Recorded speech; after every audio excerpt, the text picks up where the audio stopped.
little bit of an update on the permaculture garden at home. These are the wicking beds that we put in a little while ago, and they're not in full sun. They get a bit of afternoon sun from overhead, but we've got things like beetroot, some spinaches, chilies are getting a bit smashed by various pieces, strawberry. These are some lily pillies and some olives that we're growing up, capsicum, some tomatoes. That seems to be doing all right. This is this fig in a pot down below. All sorts of basils, and we've got some onions up the back and some chives. This one is an eggplant that's coming along. If we come around here, this is all basil across the top. That's been doing quite well. Down the bottom with schnuff. Hey Wade, hey Wade. There's some aloe vera just to keep our medicinals up. This garden bed here, which is this long group through here. Some more eggplant, tomatoes, some chives, some seeds. We've planted a whole range of different little seeds in here that's just sprouting up now. The rodents are getting to some of this. A bit more chives, more capsicum or chili, I think this one is. So we'll be good to see what some of these are when they come through. Another one here, eggplant. You can see one in the back there that's starting to fill out. Some sage. What's that? Oregano perhaps. Some thyme. That's looking pretty healthy. Some more tomatoes. Getting some cherries off this one. This thyme's doing really well. Really healthy. Don't know what this one will be. Maybe some oregano, more thyme, sage, chives. So lots of herbs coming on really well in these garden beds here. We've got the corns, didn't really do much this year in there. We've done a bit of trimming through all the lily hedges at the top. And to give a bit of an idea, at the moment, this is the kind of fruit we're getting off in this particular location. So it's its own little microclimate. Whole pile flushes of fruit. At the same time, we're getting lots of bee attractant, and also screening from the neighbours. So we can't see any of the neighbours' property through that section.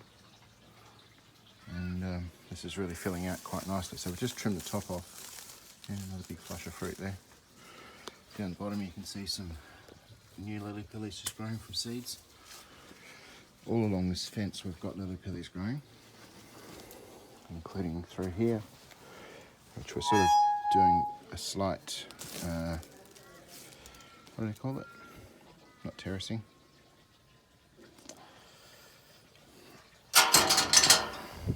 Anyway, training it along the fence, cutting out any of the branches that come out. As you can see here, left and right growth, espalier, that's what I meant to say. And this will fill in again to that sort of height and that sort of density. This over the top was about 4 metres taller, which we've just trimmed down and mulched. And that's to let some winter sun into this area in the summer. That gives us a really good shade in the afternoon, because the afternoon sun is over there. So this whole area gets nice and cool. But in winter we want all the light and heat we can. Plus we've done that chop and drop mulching exercise. So these guys here are now getting a whole pile more light in the afternoon. Now north for us is over there, which means in winter the house is blocking most of the direct light. You can sort of see that's the sort of angle of sun there. So these don't get full sun, but they do get indirect light. And just by having that out there in the afternoon, we get a little bit of light peeking through this gap up here. Brings us on to our next deciduous planting, which is this grape. So in the year it's kind of progressed reasonably well across this trellis. I've got a bit of tidying up to do, cleaning out some of the multiple branches coming up just to give one good solid growth stem. And this basil we've just been picking off the flowers of, and getting lots of new little shoots coming out as well. So this is looking really healthy and happy in this location here. So that's the south side garden beds. Now we're in Australia, so south is the opposite side of the sun. Again over there, I don't know if you can quite see, there's all the lily-pilly blossoms. That's a massive bee attractant, plus it gives us the inputs for our lily-pilly champagne. So over this side we've got a little potting bench and some more seedlings growing, and our worm bucket underneath. We use that to generate worm wee and also to compost down some of the vegetable scraps. These are some more olives that we're growing out from seeds, and these will eventually end up at the farm. So we've got more olives up there and also lily-pillies. As far as lily-pillies go, I've saved the seed from all the lily-pilly champagne we've made, and again up at the farm I want to grow out a whole pile of head from that, because they're really good once they found water and they're established. They just don't need anything. These guys here have not had any supplemental water. They've just been there, haven't had any fert, haven't had anything, and they've just gone gangbusters. So with light all the way up the stem, actually I'll show you the other hedge, that'll show you what it looks like when it's got light all the way up. But here, because the opportunity is up high, they had filled in this whole area. And in summer that provides an amazing amount of cooling, not only for us but for the neighbours there. Cool.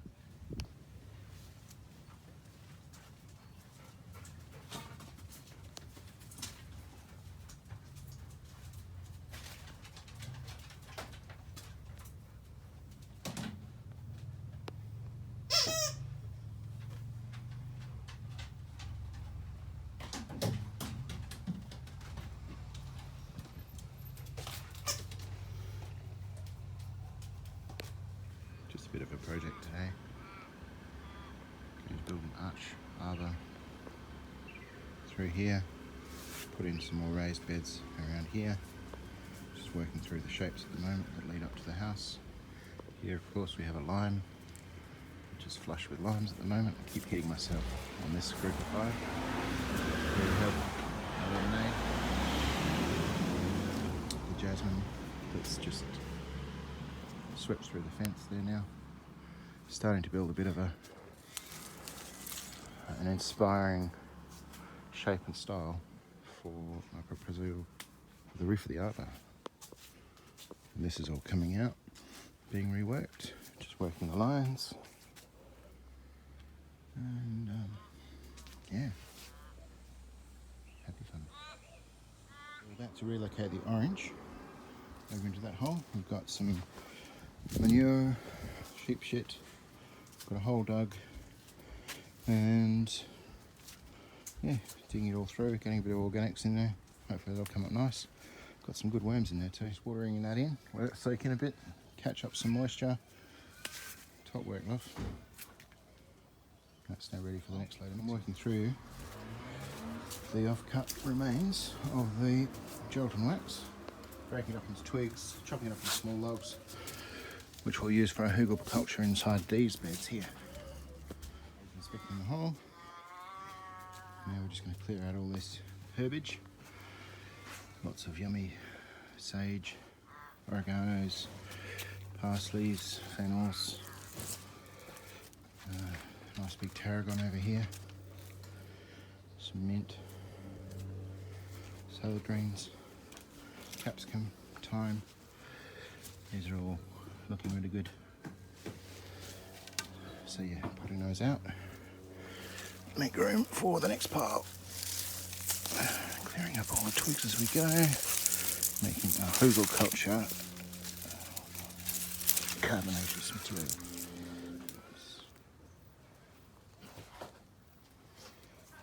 Some transplanted out to here. And others in pots in this area. Gonna mulch up there. Alright, so it's about a week later, and we just did some maintenance on this garden bed last week, just moving in some of the plantings from this garden bed that we're pulling out. We've had some rain, which is nice. The mulch is doing a great job in keeping all of the water underneath in the soil, and lots of really healthy looking herbs just keeping on going. Eggplant there. We've got, I think it's cardamom at the back there, or one of those, orange. the fennel survived, and the sage, and yeah, and then of course puppy sitting spot. We had to trim back the lemonade. We found some citrus gall wasp in that, and I don't know if I can see any else up here. It's a slight presentation of citrus gall, so we probably want to cut that out as well. Ideally with that we want to burn it, which is what we've done here. Essentially just burnt all the larvae in the stems before they have a chance to hatch out and grow out.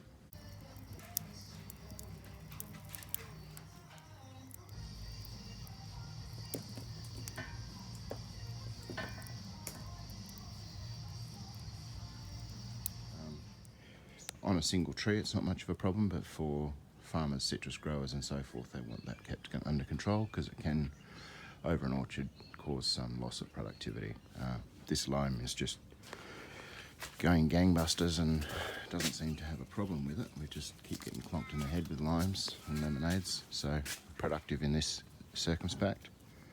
And so probably not an issue for an organic garden, but with permaculture and this place it's not being widely used. So bananas still going on.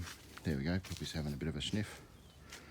We've pulled all the limestone, which was the edging around this, and then next thing is we're going to be putting this garden bed in with that sheet, a bit of a raised bed, steps and a path between it, and we've got the worm towers coming along, printing up some 3D printed caps for them.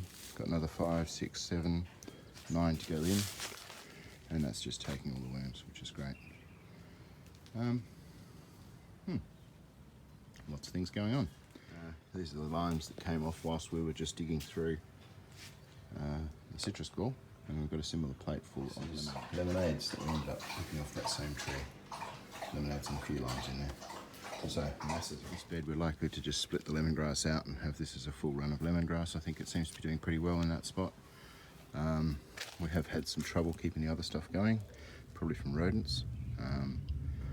We've managed to catch 4 mice this week in the traps, which is great. Was the one I did at the Tas gardening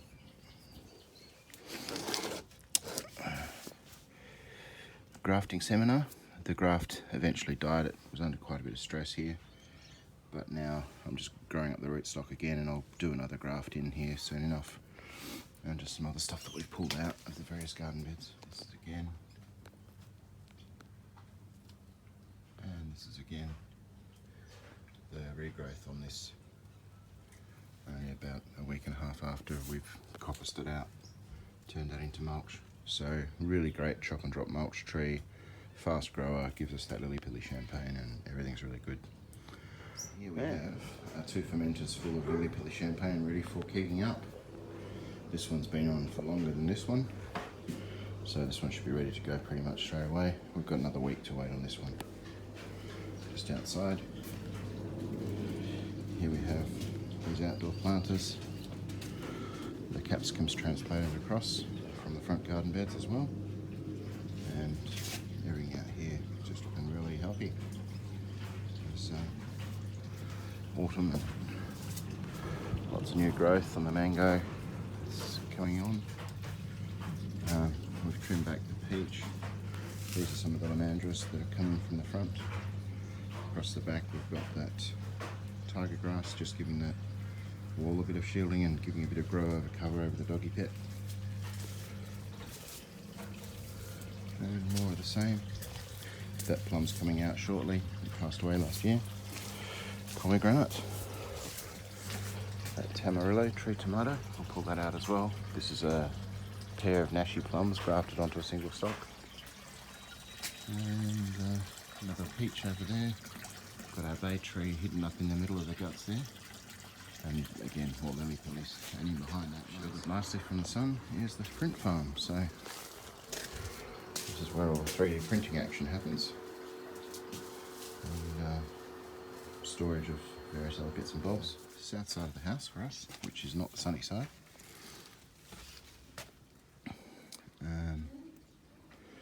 This is all coming on again. That's lots of regrowth. This is a hedge out. This is a couple of the big long wicking beds. Great chives. I think that's an oregano. Sage, thyme. This is a chili. The corn didn't go. We've got eggplants coming on, some more thyme, tomatoes, chili or capsicum, one of the two, more eggplant. Same through here. There's a whole pile of new plantings through here that should come up as we head into winter. Basil's doing really well at the moment, eggplant's doing well. And this is this Thai basil up in the top. We're getting lots of picking off that at the moment. So we'll duck down that way. And we're just letting some of this stuff go to seed to get it ready for the next lot. In fact, we've got some beetroot, some more eggplants here and across. These guys had a bit of a hard time, but they've started to reshoot now, so we'll get some chilies there. And back around. These are ready for planting. We finally got our seeds yesterday. We've been waiting for a month and a half for seeds to roll in the post. A little lone strawberry at the back there, still hanging in. And of course lily pillies, olives. These are all olives and lily pillies as well. Little worm bin down the bottom. Little aloe farm. So that's pretty much state of play inside. Some coverage, some chamomile and guavas. A combination of soil, solar and sheep manure as we dig in the new garden. I think it's called Lamandra. No, something. Anyway, that's doing really well. And we've got the bougainvillea growing up there. One of those. This one, lovely yellow flowers coming on. Silver dollar gum, shit poo. This is a little bottle brush that's self-seeded. Just pruned it back a little bit because it is on the roadside. Down here we have our sapodilla. Still happy enough. We've got nasturtiums coming up through all this mulched area here. So hopefully this whole bed will fill up with nasturtiums. We have the front verge, our guerrilla garden. So we have mulberry, which is producing lots of fruit for us when it comes in. Another self-seeder bottle brush. The jasmine smells amazing. We've got rosemary hedge up along the front wall there. Lemon myrtle. This is all sweet potato vine coming in. And up through here as well. So we're going to do a bit of a replanting of that and basically fill the whole bed out with sweet potatoes. This guy here, I think it must be a Banksia. I seem to recall seeing this little guy here, which is the seed pod of the Banksia. This is a little ice cream bean. He's getting his feet. He's finally coming on a bit. I'll prune the Banksia back a little bit because we don't really want it going over the street so much. So I'll probably just take off this left-hand branch altogether and keep it back a bit off the road. In here, we've got a black sapote in the back, which is still hanging in at the back there. A little bit of garden art. This one is the California poppy, a pecan. Now, I don't know when or how or what this one is ever going to do in terms of fruiting, but we have had one nut, I think, off it. This one's gelatin wax, again self-seeded. Some more rosemary hedge in the back there. And we're going to just trim down the mulberry. We'll trim the understory a little bit, give the understory a bit of a chance for these other ones to grow in. You can see from the Banksia it's kind of leaning away a lot. The pecan's kind of leaning away. Ice cream beans leaning away. Just need a bit more room. Looks like the jasmine is also having a go. So the jasmine will probably beat the grape up and around. And that means we'll have jasmine as a, what's the word? A carport cover. Come on buddy. Come around. Yep, that's what you want to do.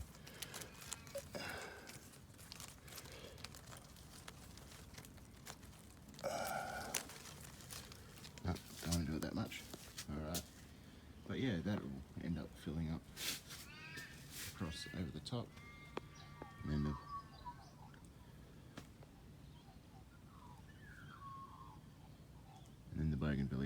from that end.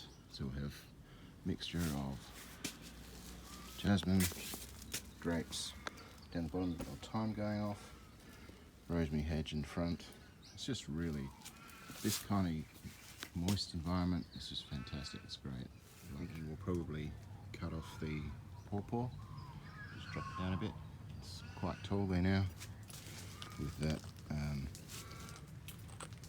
gelatin wax gone from there. It gives us somewhere for this to get a bit more light and kind of encourage these guys forward a little bit more. And that should be nice as well. And little baby bananas coming on. Just down there. So I don't know how long it's going to take and if this will get big. They're taking their time. But we got to olives. Still got a stack of olives there. All up above. This here. They will need to be picked as well. It's just getting into the end of April now, so they're well and truly ready to come out.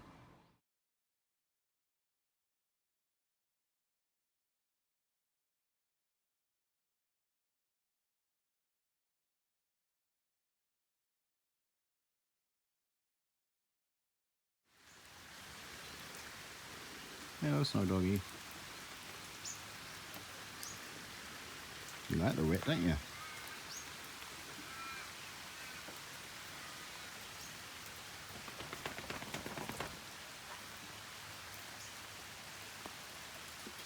Oh, Tucker, stop licking, mate.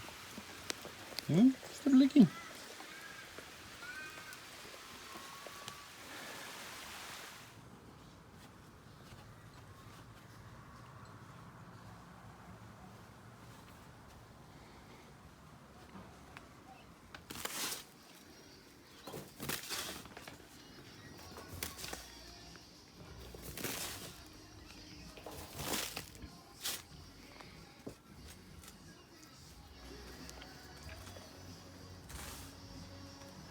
Alright, so here we are.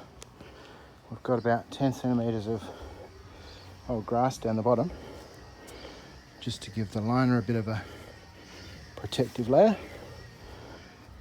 I've got a piece of fence sheeting we're going to put in here to give that edge some strength. And we're about to extend that riser and then backfill this garden bed as well. So, what to do? That piece of corrugation is just to stop any side load transferring out and bowing that edge. Once this gets more weight on it, it'll pull it straighter. And it'll be under tension. It's just that one bit that's got a bit of compressive force, but those straight edge beams will just sort that out, no worries. What do you reckon, Wade? It looks good, huh? Permaculture. Worm tower. It's going to be good.